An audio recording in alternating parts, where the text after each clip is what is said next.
The adverse effects of climate change are already being experienced in Guyana. Since the 1960s, the country has observed increases in temperature, sea level, more intense rainfall, and dry weather. More recently, Guyana suffered from an unprecedented nationwide flooding. This climate event affected over 20,000 farmers and 60% of our GDP. Building systems that protect against climate change and biodiversity loss is key to Guyana's prosperity, and the Low Carbon Development Strategy, LCDS 2030, does exactly this. Specifically, the LCDS will address environmental damage and loss through climate adaptation and resilience. This means building climate-resilient agriculture systems, developing climate risk assessment and insurance, enhancing sea defense, expanding mangrove restoration, strengthening drainage and irrigation systems, and supporting public health adaptation to climate change. Be part of LCDS 2030 and share in the vision of a global model for environmental integrity, one that assures thriving economic and social development, all within a low-carbon pathway.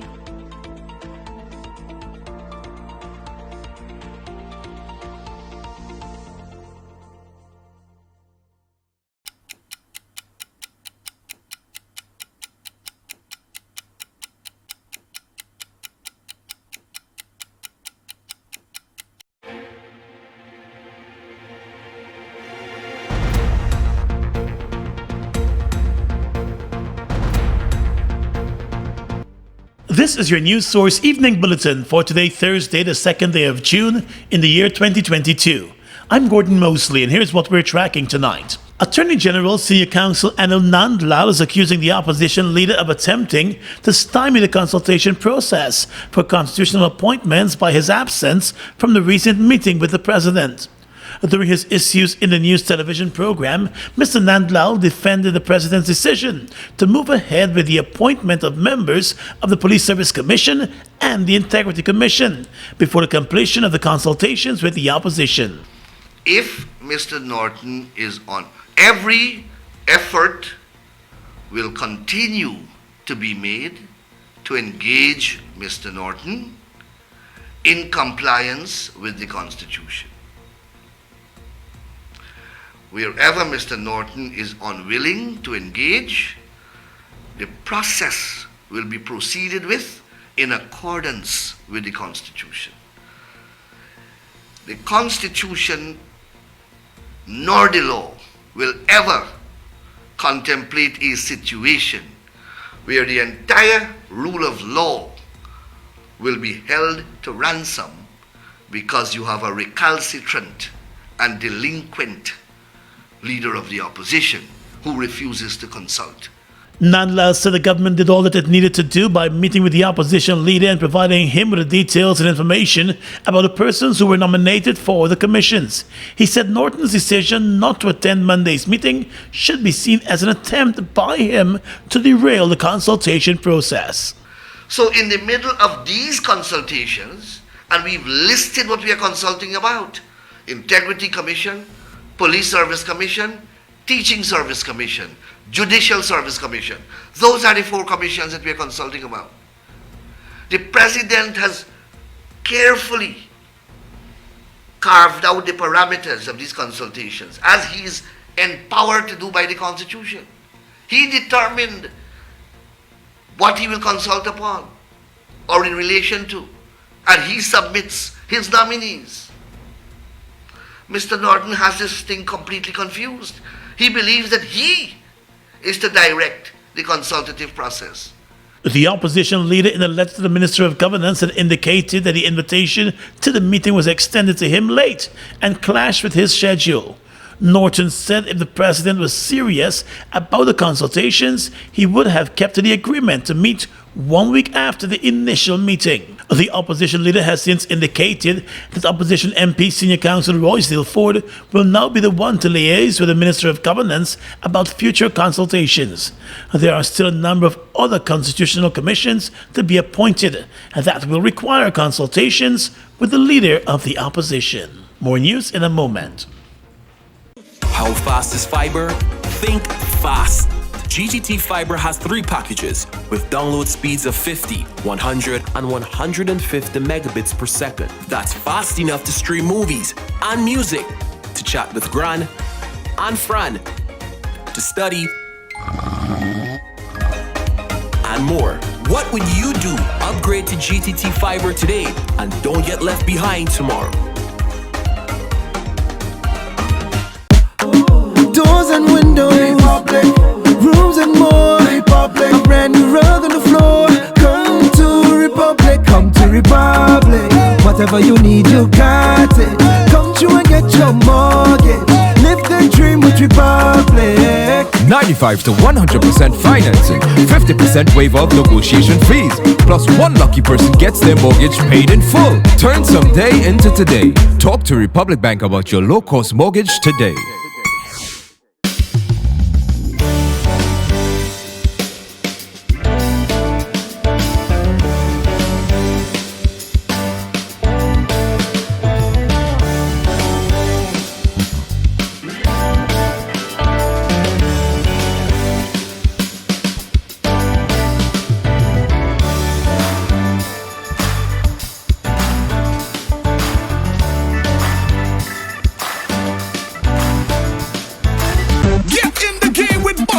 Win a full gaming setup, Xbox X, gaming chair, gaming speaker and headset, or any of over 60 weekly prizes like Oculus Quest 2, Mini 2 drone, Nintendo Switch, and many more top gaming prizes. Check below for details.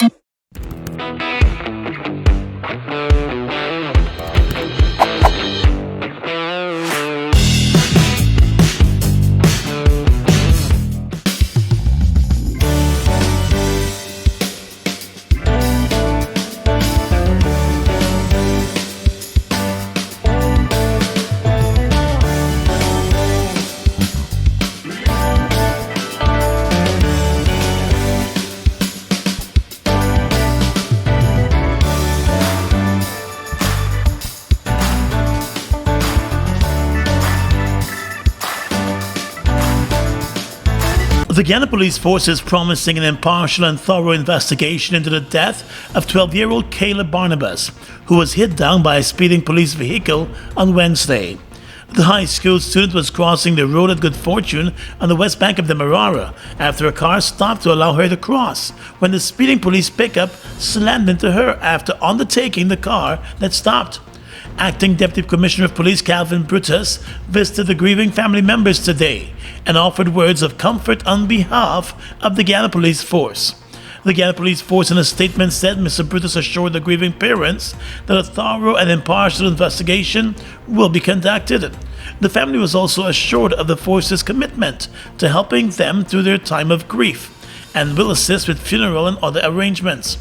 The tragic accident has drawn attention once again to the reckless use of the roadways by emergency vehicles.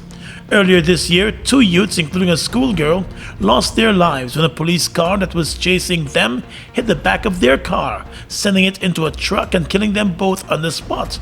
A few years ago, a commission of inquiry into another deadly police accident had made a number of recommendations and procedures that should be followed by emergency vehicles. The Ministry of Education and the University of Guyana have launched the International Center of Excellence in Educator Innovation, Learning and Development. The new center falls within the Faculty of Education and Humanities at the University of Guyana. Its establishment paves the way for teachers and other persons interested in pursuing studies within the education faculty to do so online. Minister of Education Priya Manik-Chen noted that the idea to establish a center and to move online was a direct result of the Cyril Potter College of Education's success in training teachers virtually in the height of the COVID-19 pandemic. Minister Manik-Chen recalled that prior to the pandemic, the college was only able to train 535 teachers per year due to space issues. The college recorded a sharp increase to around 2,000 students at the end of 2021 due to the virtual classes. The new center will provide all of the courses offered by the faculty through an online mode between the hours of 5 p.m. and 10 p.m. The education minister said this will allow teachers to pursue studies after school hours, thereby reducing the loss of time with students. This allows any and all teachers to train. Now, if it's 10 from a school, 10 out of 10 could be at UG at the same time.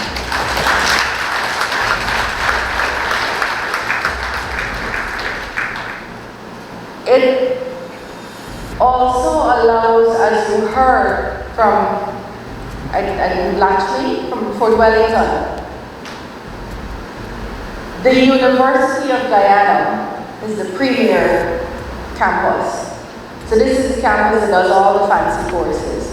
If you're from Barber, there's Tain, but you are limited to what Tain does. Or you could get in a boat and a bus and travel 3 hours to Georgetown and 3 hours back and incur the expense if you want to know what's happening at the University of Guyana, Turkine campus. No longer will that be an impediment. Anybody, anywhere in the country could do all the courses the University of Guyana offers. And what does this mean? What does this mean to the people of this country? What does this mean to the children who are currently in the system? What does this mean to the children who are coming into the system yet unborn? It means we're going to be able to put more and more trained teachers in the classroom. And Vice Chancellor at the University of Guyana, Professor Paloma Mohammed, said the university responded to the call to find a way to lessen the learning gap by ensuring teachers were no longer leaving the classroom to teach, but simultaneously not depriving teachers of the opportunity to study. But in taking this step to put the educational courses for teachers online, the university then saw an opportunity to do three things. One is to put the rest of the courses online and to re-rationalize and reorganize the Faculty of Education and Humanities. And in doing that, we looked at our own blueprint, which we had developed some time ago in 2019, and which is an evolving document, which is consistently looking at the needs of the country, the needs of the region, and the needs of the world, and trying to ensure that UG's offerings and the way in which we do things is consonant with the relevance of now and the future. And one of the things our data is telling us at this moment, and this is why I call Minister visionary, because she would have said you have to stay online.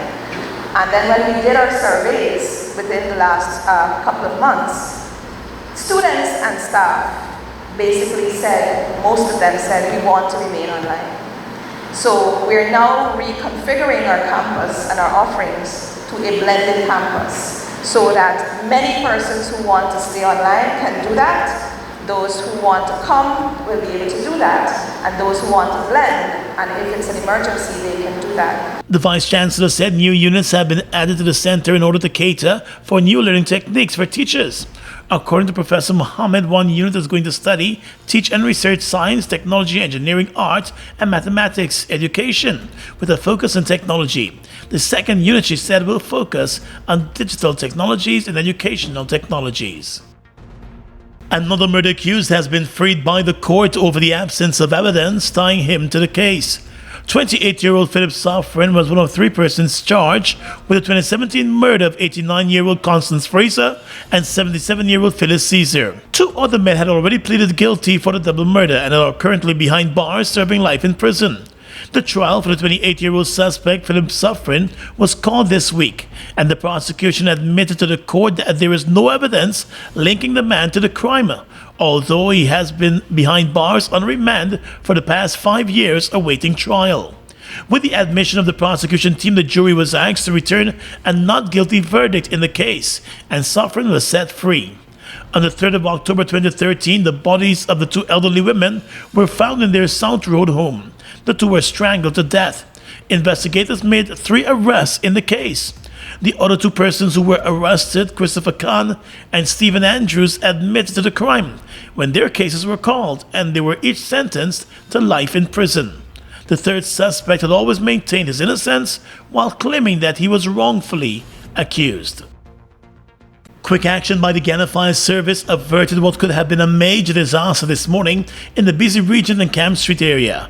The fire service was summoned just before 6 o'clock this morning to Camp and Regent Streets after heavy smoke was seen emanating from the inside of the Clippers Barber store.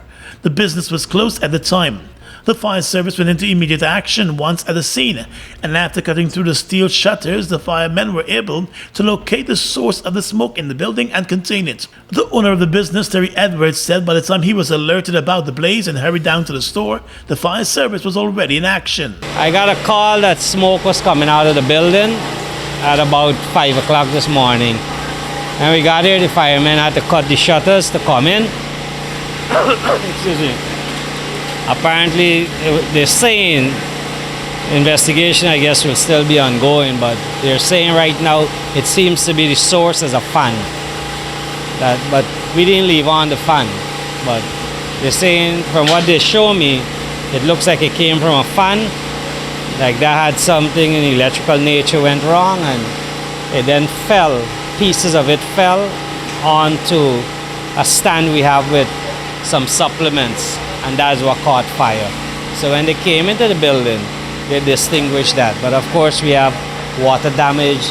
As you can see, the entire ceiling has to be redone and so forth. The business owner was high in praise for the work of the fire service. Yes, well, I am very relieved and pleased, and I must say I'm very grateful and thankful to the Guyana Fire Service, and also the police was in place to support in terms of security, because you know when fires are going on, what happens? Everybody tries to see what they can get.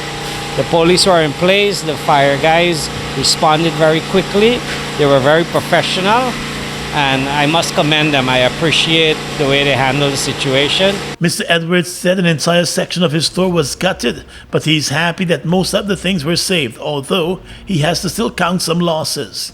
The Guyana Fire Service continues to encourage business people and citizens to have sprinkler systems in their buildings along with other fire emergency equipment. Doors and windows, Republic. Rooms and more, Republic. A brand new rug on the floor. Come to Republic, come to Republic. Whatever you need, you got it. Come to and get your mortgage. Live the dream with Republic. 95 to 100% financing, 50% waiver of negotiation fees, plus one lucky person gets their mortgage paid in full. Turn someday into today. Talk to Republic Bank about your low-cost mortgage today. Have you heard the news? The CPL is back. Done! Yes! The finals coming to Guyana. Absolutely brilliant. It's going to be a carnival of cricket. It's going to be a carnival of cricket. It's going to be a carnival of cricket.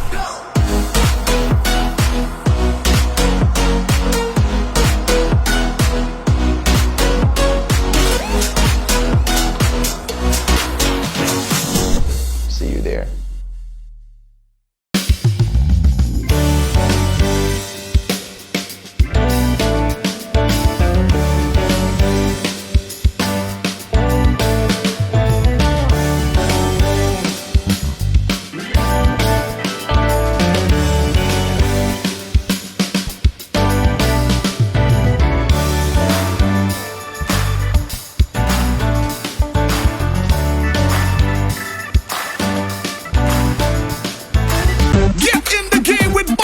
Win a full gaming setup, Xbox X, gaming chair, gaming speaker and headset, or any of over 60 weekly prizes like Oculus Quest 2, Mini 2 drone, Nintendo Switch, and many more top gaming prizes. Check below for details. Fuel it up and drive, super 95. Tune up, fuel it up and drive, super 95. Tune up. Protect your fuel system, boy.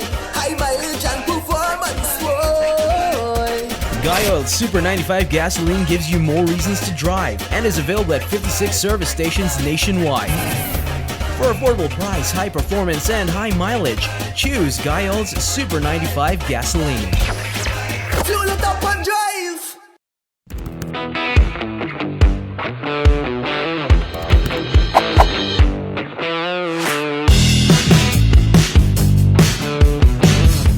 Across the region tonight in Jamaica, a Jamaican legislature is asking the country's parliament to name reggae legend Bob Marley a national hero.